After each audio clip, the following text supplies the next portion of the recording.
Assalamualaikum warahmatullahi wabarakatuh. Waalaikumsalam.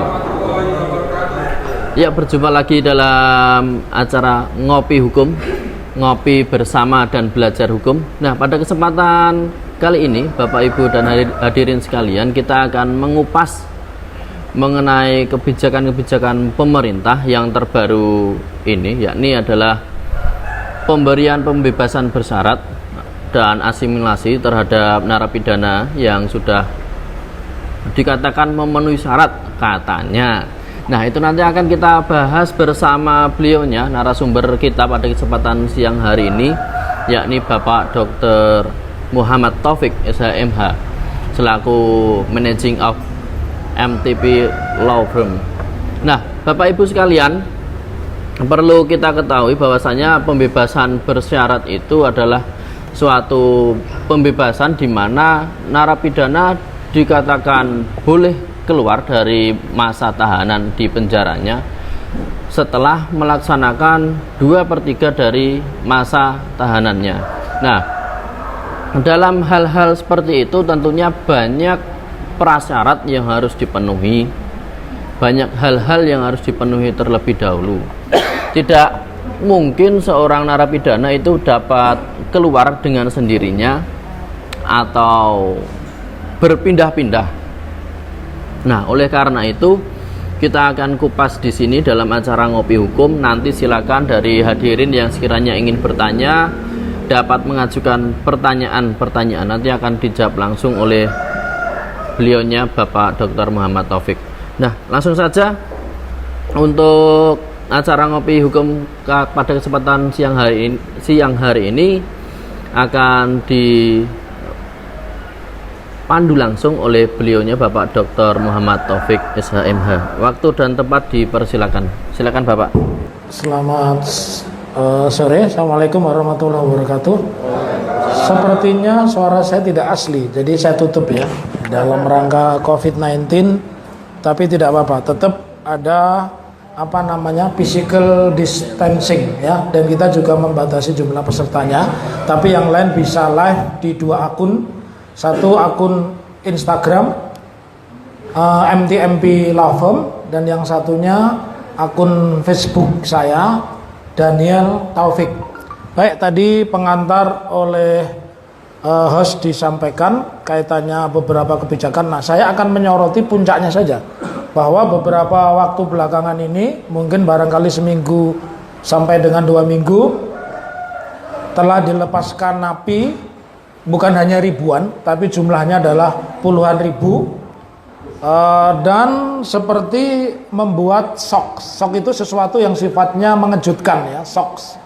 Jadi mengejutkan, tiba-tiba napi itu dikeluarkan dan ada kaitan langsung, kemudian merebak kejahatan di beberapa tempat. Saya ingin menjelaskan dulu apa yang dimaksud dengan tahanan, apa yang dimaksud dengan narapidana, dan tahanan tempatnya di mana, narapidana tempatnya di mana. Yang pertama ingin saya luruskan dulu, di negara Indonesia ini ada 2 tempat untuk merampas kemerdekaan seseorang. Yang satu namanya tahanan, disebut rumah tahanan. Yang satu adalah buat napi, disebut lembaga pemasyarakatan. Kita lihat kebijakan dari Menteri Hukum dan HAM Yasona Laoli. Yang pertama saya ingin tegaskan dulu bahwa sudah semestinya narapidana itu tidak lagi ditempatkan di rumah tahanan, tapi di lembaga pemasyarakatan. Kenapa? Kita bicara dulu sistem penghukuman. Hukuman ini kalau dalam bahasa Inggris namanya kan punishment. Orang diberi punishment, diberi hukuman itu agar dia hidupnya, gayanya, kebiasaannya adalah sesuai dengan masyarakat pada umumnya. Oleh karena itu dia diberi punishment. Sama dengan sepak bola. Sepak bola kan pasti ada punishment, ada free kick, ada counter kick, ya, ada penalti, gol yang mematikan. Nah, kalau kita bicara konteks tahanan, maka tidak perlu ada pendidikan bahwa dia nanti akan dilepas seperti apa. Karena yang namanya tahanan itu di dalam deskripsi hukum adalah orang yang sedang menjalani masa persidangan. itu namanya tahanan. Tetapi ketika orang yang sudah menyelesaikan masa persidangannya dan dihukum berkekuatan hukum tetap, atau di dalam bahasa hukumnya namanya inkrah van gewisde, maka dia tempatnya bukan lagi di rumah tahanan, tetapi di lembaga pemasyarakatan. Kenapa? Karena ini dua hal yang berbeda.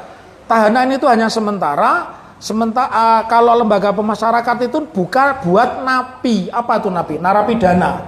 Jadi di lembaga pemasyarakatan ini orang yang berperilaku asosial dididik dulu. Jadi dididik dulu, diberi pendidikan, diberikan keterampilan, kemudian jasmani rohaninya, maka fasilitas lembaga pemasyarakatan selalu lebih bagus, lebih besar, dan lebih memadai dibanding rumah tahanan. Nah, jadi di situ ada pendidikan, kemudian ada proses asimilasi dulu, misalkan dia dikenakan pembebasan bersyarat, ya. Jadi keluar pukul 7, pukul 5 sore balik lagi, ya. Baru kemudian dilakukan proses asimilasi. Yang terjadi sekarang ini kan tidak bisa dibedakan. Dia dalam kapasitasnya ketika menjalani proses pemidanaan itu di rumah tahanan atau di lembaga pemasyarakatan, sifatnya berbeda. Kalau belum pasti boleh dia ditahan, tapi kalau sudah pasti dia harus di lembaga pemasyarakatan. Oleh karena itu pertanyaan kemudian yang muncul, ini tidak ada korelasinya ketika orang menghubungkan COVID-19. Kalau saya pribadi menyebut itu sebagai virus Wuhan. Kenapa? Karena sekarang beberapa negara Eropa itu menggugat China, the People Republic of China. Kalau kita orang tua kita bilang dulu RRT, Republik Rakyat Cina, ya. Nah, sekarang kita menyebutnya RRC dengan ejaan yang disempurnakan. Kelanjutannya bagaimana? Ini mendeskripsi, ya, bahwa penyebar virusnya adalah dari kota Wuhan. Oleh karena itu solusinya nggak ada hubungannya. Kok orang yang di rumah saja nggak boleh keluar, dia menjalani karantina. Kalau saya sebut sebagai tahanan rumah, ya. Ya, kemudian ada juga yang menjalani tahanan kotanya dinyatakan lockdown, orang nggak boleh kemana-mana, keluar dari kota itu dia ditangkap misalnya. Nah ini sementara orang yang sudah mendapatkan fasilitas justru dikeluarkan. Jadi dari ilmu kriminologi nggak nyambung, ya. Oleh karena itu saya mau kupas. Yang pertama adalah tadi dia ditahan karena dia berperilaku asosial. Yang kedua, dia mesti harus dapat pendidikan. Pertanyaannya, apakah orang yang dilepas ini sudah dapat pendidikan belum? Dia dididik menjadi baik, diklasifikasi. Oh, yang dikeluarkan ini temperamennya baik. Sudah, kalau yang Kristen rajin ke gereja, kalau yang Muslim mengerjakan sholat dan seterusnya. Dia sudah punya keterampilan menjahit, membuat sapu ijo, membuat sapu tangan. Menurut saya justru pola-pola ini yang sudah ditempuh. Dan ternyata itu tidak pakai, tiba-tiba mereka dikeluarkan. Yang terjadi apa? Mereka menganggap dirinya free man, yang kalau kita mengindonesiakan adalah preman. Orang yang bebas merdeka, free man. I am to be a free man. Jadi ketika saya menjadi orang merdeka, saya ngapain? Nah pertanyaannya, karena tidak lewat jenjang pendidikan, kalau dulu dia biasanya maling, sekarang dia diberi kesempatan maling. Lebih-lebih ketika rumah pada sepi. Betul nggak? Toko-toko pada sepi, nggak dijaga karena penjaganya nggak ada. Kalaupun buka juga dioprak-oprak sama satpol atau mungkin kepolisian, yang beli pun juga nggak berani datang. Tetapi ini tidak nyambung. Di beberapa negara lain mereka dikaryakan. Dan ini yang benar. Dan karena itu pola-pola LP itu seperti itu, ya. Misalkan di Turki dikaryakan, di Malaysia juga dikaryakan, di beberapa negara yang lain di Eropa mereka juga dikaryakan. Nah ini kan kita tiba-tiba disuruh keluar. Orang yang di rumah saja nggak punya pekerjaan kok. Bener nggak? Sampai diserang, mohon maaf itu dosa besar semua. Tetangga kanan kiri dan pejabatnya diserang, ada wanita 2 hari minum air galon akhirnya meninggal. Itu dosa besar itu, ya. Jadi dari praktek-praktek ini menurut saya harus diluruskan bahwa pembukaan Undang-Undang Dasar 45 menyebutkan bahwa terbentuknya negara Indonesia ini adalah menjaga kedaulatan, kemudian yang kedua memberikan kesejahteraan kepada warga negaranya. Kita mengikatkan diri kepada negara itu kan tujuannya satu, hidupnya sejahtera, benar nggak? Makanya kenapa orang menuntut merdeka? Biar dia hidupnya sejahtera, dia tidak menderita. Untuk apa merdeka ternyata menderita? Ya. Jadi fase-fase inilah yang menurut saya menjadi anti klimaks. Tidak pernah menjalani masa rehabilitasi, tahu-tahu dikeluarkan, dan mereka mohon maaf ya, mereka ini kan berperilaku asosial, mereka jadi biadab, bukan beradab. Lembaga pemasyarakatan itu mengeluarkan alumninya menjadi manusia yang beradab. Ini menjadi manusia yang biadab karena tidak lewat pendidikan, tidak lewat evaluasi, tidak lewat jenjang kriteria bahwa you boleh nanti melakukan asimilasi kalau sudah lulus ini dan sebagainya. Kenyataannya tidak. Oleh karena itu menurut saya sekarang kan Kementerian Hukum dan HAM ini kebingungan meminta untuk kembali lagi, dan ini tidak senyampang atau tidak sejalan dengan kepolisian ya. Kepolisian itu menyatakan keberatan karena muncul kejahatan di mana-mana dan sudah membuat perintah, termasuk di wilayah Surakarta ini Kapolresta perintahkan tembak. Kalau ada penjahat melakukan kejahatan ditembak. Saya sebagai ahli pidana menyatakan orang yang melakukan kejahatan pencurian di saat bencana hukumannya ditambah sepertiga. Jadi kalau ancaman hukumannya 5 tahun ditambah sepertiganya dari 5 tahun, 7,5 tahun. Jadi menurut saya jangan main-main ya. Kalau you tidak siap, you tidak pernah berkonsultasi, ya jangan membuat keputusan. Saya yakin keputusan ini pasti didiskusikan dengan yang namanya Kepala BIN dan juga Kemenkeu, Kementerian Keuangan. Kan tidak mungkin lah mereka Kemenkumham membuat aturan sendiri tanpa diketahui atau mendapat masukan dari dua institusi tersebut. Demikian pendapat saya. Silahkan diajukan pertanyaan yang secara empirik mungkin Anda mengalami di tempat Anda masing-masing. Sekian, terima kasih.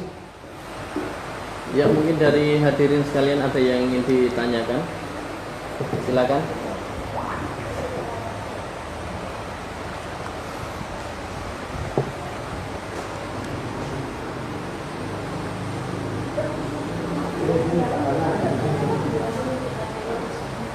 Ya, silakan.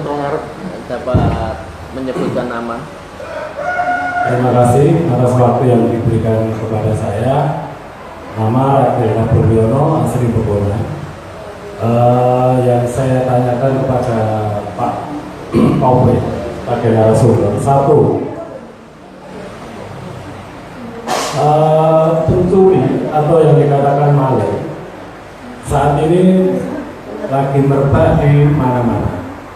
Pertanyaan saya, mereka itu mencuri karena perut dalam artian lapar, sementara para pejabat atau politisi kita itu mencuri bukan karena perut tapi untuk kekayaan. Sementara hukum kita mengenal persamaan hukum, tidak memandang dulu siapapun, entah itu presiden maupun rakyat kecil. Jadi di mata hukum kita sama kedudukannya. Itu kalau tidak salah ya Pak Taufik. Itu pertama. Kedua, kita juga mengenal asas praduga tidak bersalah. Yang saya mau tanyakan Pak Taufik, mungkin ini sedikit bertentangan dengan ngendiko penjenengan yang di depan tadi. Kenapa kalau para pejabat dan korupsi itu kok diistimewakan ketika mereka diduga melakukan korupsi? Padahal korupsi tersebut memperkaya bukan karena lapar. Sementara maling itu langsung dihakimi. Bagaimana menurut penjenengan ketika keadilan yang ada itu tidak benar-benar ditegakkan, maling langsung digebuki, kenapa koruptor diperlakukan bahkan diistimewakan? Itu bukan rahasia umum ketika kita melihat di TV-TV maupun media massa. Sementara itu Pak Taufik, mohon maaf kalau mungkin pertanyaan saya kurang berkenan. Terima kasih. Silakan Bapak bisa langsung menjawab. Ya, langsung saya jawab. Kalau tidak berkenan tidak saya jawab. Bukan urusan saya. Ya. Karena saya peduli, saya tidak mungkin pakai kalimat bukan urusan saya. Kalimat itu sudah ada yang punya, saya nggak berani pakai itu. Ya. Nah, jadi pertama tadi disebut bahwa asas persamaan kedudukan di depan hukum atau sering disebut di mata kuliah pendidikan moral Pancasila. Saya nggak ngerti sekarang masih ada nggak itu. Tapi waktu kita sekolah masih ada ya Pak Gunawan ya? Masih itu. Ya, itu namanya equality before the law, bersamaan kedudukan di depan hukum. Kemudian yang kedua, asas pemberlakuan hukum itu disebut sebagai fiksi hukum. Apa itu fiksi hukum? Ketika sebuah undang-undang itu sudah diundangkan dan dimuat di dalam lembaran negara, maka semua orang dianggap mengerti undang-undang. Dia buta huruf, dia buta hukum, dia sekolah tinggi atau dia tidak sekolah, semua dianggap ngerti hukum pada saat hukum itu diundangkan. Jadi kalau tadi ada pertanyaan, mengapa kejahatan seperti korupsi hukumannya, perlakuannya berbeda dengan pencurian biasa? Menurut saya itu berdasarkan sifatnya, ya. Jadi yang pertama itu kan delik-delik kejahatan khusus korupsi. Kenapa disebut khusus? Karena dia masuk kategori extraordinary, kejahatan yang luar biasa, seperti narkotika, korupsi, terorisme, itu extraordinary crime, kejahatan luar biasa. Lalu karena luar biasa, otomatis pelakunya juga orang yang luar biasa. Sering disebut kejahatan ini masuk kategori white collar crime, kejahatan kerah putih. Jadi hampir tidak mungkin kasus korupsi ini tidak didampingi pengacara yang tidak dibayar. Pengacara yang tidak dibayari namanya pengacara pro bono. Jadi dia menjalankan pekerjaan karena tidak dibayar, kliennya tidak mampu. Hampir tidak mungkin ditemukan kasus korupsi ini didampingi oleh pengacara yang tidak mampu bayar. Nah, kemudian yang kedua, kalau dikaitkan dengan kejahatan-kejahatan biasa, ini bagian dari ilmu sosiologi, namanya mirror of society. Jadi perlakuan masyarakat kepada koruptor, perlakuan masyarakat kepada pencuri ayam atau jambret dan sebagainya, kenapa lebih keras, itu cerminan dari masyarakat kita. Ya, cerminan dari masyarakat kita. Masyarakat kita dari penelitian saya di lembaga pemasyarakatan atau rutan itu ada klasifikasi kejahatan-kejahatan yang disegani, ditakuti orang itu perkara-perkara yang bersinggungan dengan pembunuhan, misalkan 340 ya, itu pasti orangnya disegani ya. Tapi ada juga orang yang dulu vokal menjadi tidak vokal, namanya juga disegani. Dikasih nasi, kasih sego, itu jadi nggak vokal, itu namanya disegani. Ya. Kembali kepada pemahaman tadi. Jadi kemudian pasal yang kedua apa?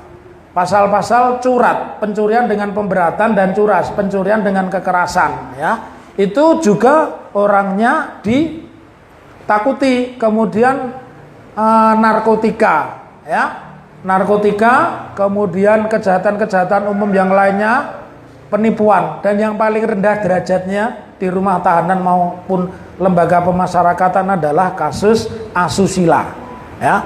Jadi kasus asusila ini sangat rendah, Anda tidak punya harga di situ sama sekali. Baik, kembali tadi kepada persoalan, karena itu cerminan dari masyarakat.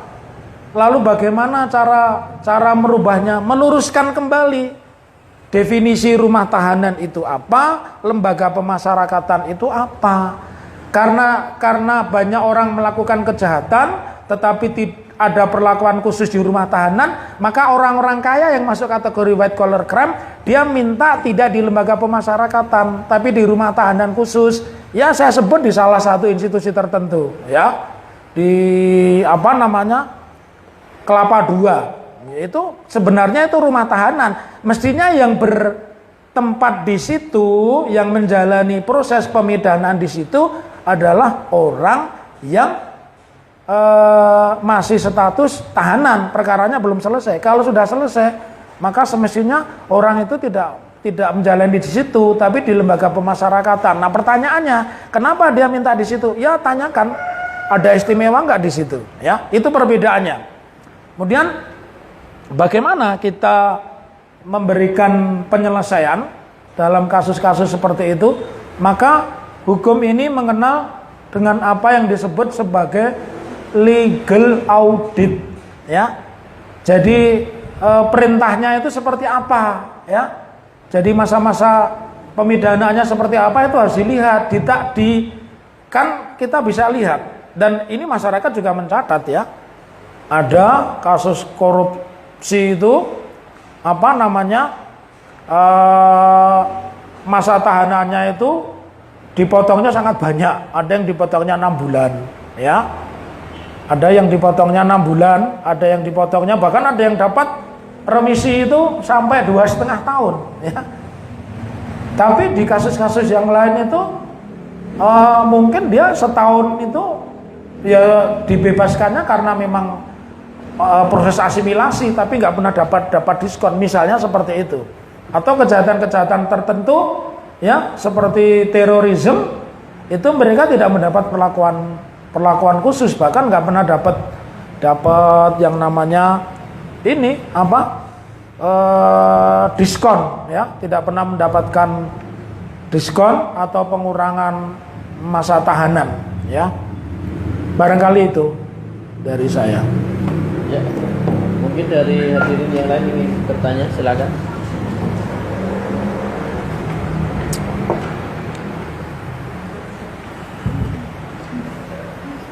Assalamualaikum warahmatullahi wabarakatuh. Saya Yulian Cahya. Saya mau menanya, menindaklanjuti dari isi biar Pak Taufik tadi mengenai kebijakan dari Menkumham. Nggak tahu itu kebijakan sudah dikeluarkan Kepmen atau Permen, nggak tahu. Tapi kebijakan itu ternyata meresahkan masyarakat. Dan kebijakan itu bisa dianggap kalau masyarakat melihat kebijakan itu kebijakan yang salah. Nah, sementara ini kok Menkumham sendiri kok dengan enaknya udah sekarang ditarik-tarikin lagi aja yang keluar itu loh. Kok kebijakan seorang menteri kok kayak kebijakan kayak orang tidak sekolahan. Sementara kalau orang awam yang istilah kata mungkin nabrak orang lah, itu berdampak hukum. Lah sekarang ini seorang pejabat negara ini apa ada dampak hukumnya juga dengan kebijakan dia yang salah itu. Terima kasih, hanya itu yang saya katakan. Assalamualaikum warahmatullahi wabarakatuh. Waalaikumsalam warahmatullahi wabarakatuh.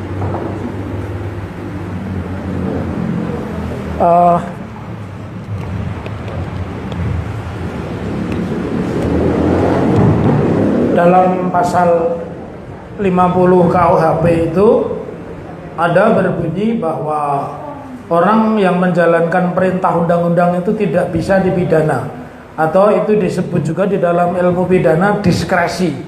Tapi diskresi ini disalahartikan. Diskresi ini orang boleh menyimpangi peraturan undang-undang justru dalam rangka menjalankan undang-undang. Contohnya begini, di satu kepulauan, ya, kepulauan itu jauh dari daratan. Untuk sampai ke daratan, padahal peradilannya atau kantor polisinya di daratan itu mungkin harus ditempuh 2 minggu, bahkan mungkin 1 bulan kalau badai. Tetapi seorang penegak hukum boleh menyimpangi itu. Dia tetap memanggil perintah undang-undangnya menghadirkan saksi atau tersangka itu minimal 3 hari sebelum diperiksa. Dia bisa aja mengulurnya menjadi 2 minggu atau 1 bulan. Tetapi dalam rangka menjalankan undang-undang, bukan melakukan diskresi dalam rangka meniadakan undang-undang. Yang seperti ini, apa yang dilakukan oleh Menteri Hukum dan HAM, menurut saya tidak lewat histori yang jelas. Jadi sejarahnya bagaimana? Belum pernah ada tiba-tiba karena malaria semua tahanan dikeluarkan, kecuali pandeminya berasal dari rumah tahanan, itu masuk akal. Oh, pandeminya dari rumah tahanan, misalnya Sukamiskin, ya. Ini namanya lembaga pemasyarakatan Sukamiskin. Tapi yang tinggal itu Sukakaya semua itu, ya. Ada yang tinggal adalah napi-napi koruptor. Nah, pertanyaannya, apakah ini bisa masyarakat kemudian mengajukan komplain, mengajukan keberatan? Boleh, ya. Kalau dia tidak mendasarkan pada pasal 50 diskresi, bahwa dia menyimpangi undang-undang dalam rangka menegakkan undang-undang, dan kalau itu tidak terjadi, masyarakat bisa menggugat. Siapa yang digugat? Yang digugat domain pertamanya adalah Menteri Hukum dan HAM. Yang kedua yang digugat adalah Kepala BIN. Saya yakin tidak mungkin dia tidak berkoordinasi. Karena yang namanya penjahat pasti dalam pantauan BIN. Betul nggak? Karakternya dan sebagainya. Kemudian yang ketiga, Menteri Keuangan. Kenapa Menteri Keuangan? Nanti ini recovery. Ketika dia mengeluarkan itu lapangan kerjanya itu, indeks kebutuhannya tercukupi enggak? Orang yang tidak di penjara aja nggak bisa dapat apa-apa. Orang di penjara kemudian dikeluarkan, ya itu namanya menjadi residif, mengulang lagi kejahatan. Orangnya namanya residivis, perilakunya namanya residif, mengulang-ulang lagi. Dan ini yang tidak terjadi. Oleh karena itu masyarakat bisa mengajukan gugatan baik lewat peradilan tata usaha negara, mengajukan gugatan perdata berdasarkan pasal 1365 Kitab Undang-Undang Hukum Perdata, bahwa bagi siapa yang melakukan perbuatan hukum yang menimbulkan kerugian bagi pihak lain, maka wajibkan kepada yang menerbitkan kerugian itu untuk mengganti sebesar kerugian yang ditimbulkan, ya. Dan mungkin juga dicari aspek-aspek kriminalnya. Benar nggak rumor yang berkembang kalau untuk asimilasi orang harus mengeluarkan uang sekian juta, ya? Itu fakta apa hoax, ya? Itu diteliti. Menurut saya ini tugasnya DPR, tapi kita perlu mengucap astagfirullahaladzim, DPR malah membahas RU Cilaka, ya. DPR malah membahas RU Omnibus Law, ya. Sesuatu yang menurut saya sulit diterima dan tidak bisa dimengerti. Di saat-saat pandemi seperti ini, di saat kejahatan marak, dia tiba-tiba membahas yang justru bukan menunjukkan kondisi untuk lebih bagus, tapi menimbulkan proses yang lebih dahsyat lagi, karena membahas undang-undang Cilaka, Cipta Lapangan Kerja, membahas undang-undang Omnibus Law, undang-undang yang menggeneralisir seperti bus itu, ya, membawa beberapa peraturan undang-undang yang lain. Saya nggak ngerti ini. Saya juga pernah duduk sebagai anggota legislatif 2 periode, tapi kayaknya saya tidak punya cara berpikir logika seperti ini, ya. Saya nggak tahu ini, bedanya pinter sama pandir tipis barangkali gitu, ya. Makasih. Ya, mungkin dari Bapak Ibu ada lagi yang ingin bertanya? Assalamualaikum. Saya menambahkan pertanyaan Mas Romi karena mungkin masih berjalan dengan apa yang dikatakan Pak Romi tadi soal dibebaskannya narapidana, itu apa ada sangkut pautnya dengan kejadian yang akhir-akhir ini ada di daerah kita? Mungkin di daerah lain juga ada. Kayaknya kok kejadian yang melanggar hukum, jadi semacam perampokan, copet dan sebagainya ini di daerah-daerah tertentu itu kok semuanya ada. Kok ini bareng-bareng, jadi serentak, nggak kalah dengan pilkada serentak ini. Semuanya kok jadi kayak ini ada apa gitu. Mungkin ada hubungannya dengan yang diaturkan Mas Roni tadi soal pelepasan narapidana, mungkin juga soal banyak PHK atau apa. Ini kebetulan apa emang mungkin ada skenario besar yang gimana, mungkin bisa sekalian dijawab dengan tadi, mungkin masih ada hubungannya Pak. Terima kasih sebelumnya. Ya. Waalaikumsalam. Ini 2 pertanyaan saya gabung, ya, karena substansinya sama. Substansinya adalah apa pertimbangannya. Kemudian yang kedua, apakah ini ada kaitannya dengan sebuah grand design atau skenario besar. Kenapa tiba-tiba kejahatannya itu terjadi di tempat yang sama dalam waktu bersamaan. Dulu tahun 82-83, kalau pernah yang masa sekarang mengalami, ya, sekolah SMP maupun SMA, ada namanya Petrus, penembakan misterius, ya. Itu tidak mungkin kalau tidak ada yang meng-create, tidak ada yang menciptakan, tidak mungkin.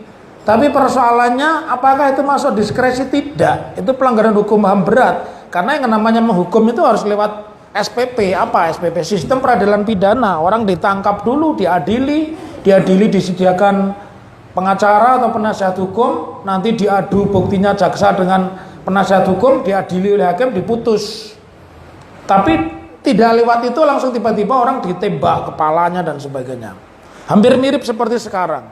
Itu tidak boleh, karena prinsip menegakkan hukum itu tidak boleh menegakkan hukum dengan melanggar hukum. Namanya asasnya due process of law. Menegakkan hukum itu dengan cara-cara juga yang tidak melanggar hukum. Nah, kembali apakah tadi ada grand design, kita melihatnya dari polanya, ya. Di beberapa tempat yang saya ikuti, di salah satu di wilayah Sukoharjo ini, khususnya di Kelurahan Gendan, dalam waktu yang bersamaan itu ada 5 kejadian. Menurut saya tidak mungkin itu tanpa direncanakan, ya. Tidak mungkin tanpa direncanakan tiba-tiba orang melakukan pencurian secara bersamaan di tempat yang sangat berdekatan, ya. Oleh karena itu, bagaimana tanggung jawabnya? Itu tadi di awal pembukaan Undang-Undang Dasar 1945, orang membuat negara, orang bergabung kepada satu negara, makanya ada orang yang merasa tidak merdeka itu meminta suaka politik karena hak-haknya sipil dilanggar. Nah, kita menggabungkan diri dengan Republik Indonesia menjadi warga negara Indonesia, kan kita ingin hidup sejahtera gitu. Apakah kemudian pola yang dibangun dengan mengeluarkan napi ini sejahtera? Menurut saya tidak. Ini menimbulkan bencana baru. Kenapa? Karena harus ada indeks dulu. Indeksnya begini, kebutuhan pokok dasar katakanlah yang paling minimum itu orang diberikan sebulan 600.000 misalnya. Nah, kalau kita belum punya itu, orang dikeluarkan padahal dulu dia ngerampok. Kalau ngerampok biaya hidupnya, karena dia hidup hedonis sebagai perampok dengan pendapatan 50 juta nggak cukup. Nah, dia akan merampok lagi begitu loh, ya. Jadi bagaimana kemudian kita mengurainya? Saya pikir bagus. Penolakan dari sejumlah masyarakat yang saya sangat khawatirkan yang kemudian tidak jadi adalah memberlakukan Perpu 23 tahun 59 atau peraturan pemerintah pengganti undang-undang darurat sipil. Tetapi jangan lupa pemerintah mengeluarkan juga Perpu nomor 1 2020 yang sekarang diuji materi, ya. Karena menurut saya Perpu nomor 1 2020 ini sebuah perpu yang memperbolehkan penyelenggara negara itu menggunakan uang negara karena disediakan anggarannya 405,1 triliun, tetapi 3 hal. Tidak bisa dituntut ke pengadilan pidana, tidak bisa digugat ke perdata, tidak bisa dibawa ke peradilan tata usaha negara. Nggak ada yang seperti itu, ya. Ini menurut saya ini sudah apa ini? Tirani minoritas. Segelintir orang menguasai sekian banyak 270 juta di menteri, presiden dan menteri itu kan hanya segelintir orang, ya. Itu namanya tirani minoritas. Sedikit orang tapi menguasai yang banyak. Itu nggak boleh, nggak boleh. Dominasi mayoritas juga nggak boleh. Misalkan dia mayoritas, partai pemenang, dia menggencet partai kecil-kecil, itu juga nggak boleh. Namanya dominasi mayoritas. Tirani minoritas itu sebenarnya hanya dikenal dengan negara-negara yang memakai sistem monark, negara-negara kerajaan, ya. Nah, kita kan bertanya, namanya saja NKRI, Negara Kedaulatan Republik Indonesia, harusnya tidak boleh menjalankan praktek-praktek anti demokrasi. Jadi jangan sampai yang ditangkap itu orang yang kritik, ibu-ibu mak-mak dimasukkan penjara, sementara penjahatnya dikeluarkan dari penjara. Ini ya anomali hukum. Ada hukum tapi hukum tidak berfungsi karena hukum menurut suka-suka penguasa. Jadi tanggapan dari saya seperti itu. Pendidikan-pendidikan seperti ini tetap harus diadakan. Barangkali itu ya. Terima kasih. Mudah-mudahan bisa mencerahkan, ya. Dan waktunya kalau nggak salah ini sudah 1 jam, ya. Oke, saya kembalikan kepada pembawa acara.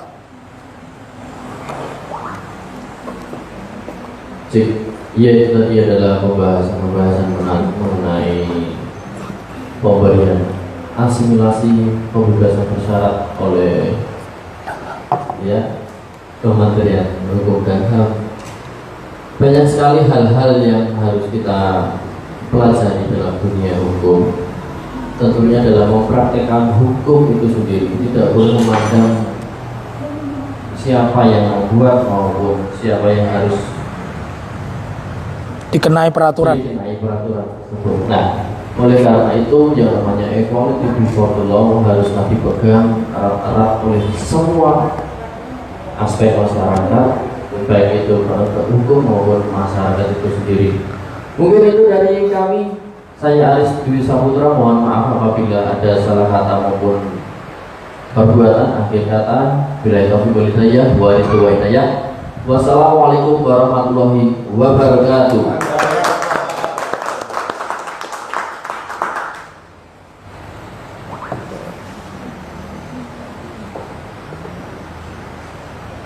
Thank you.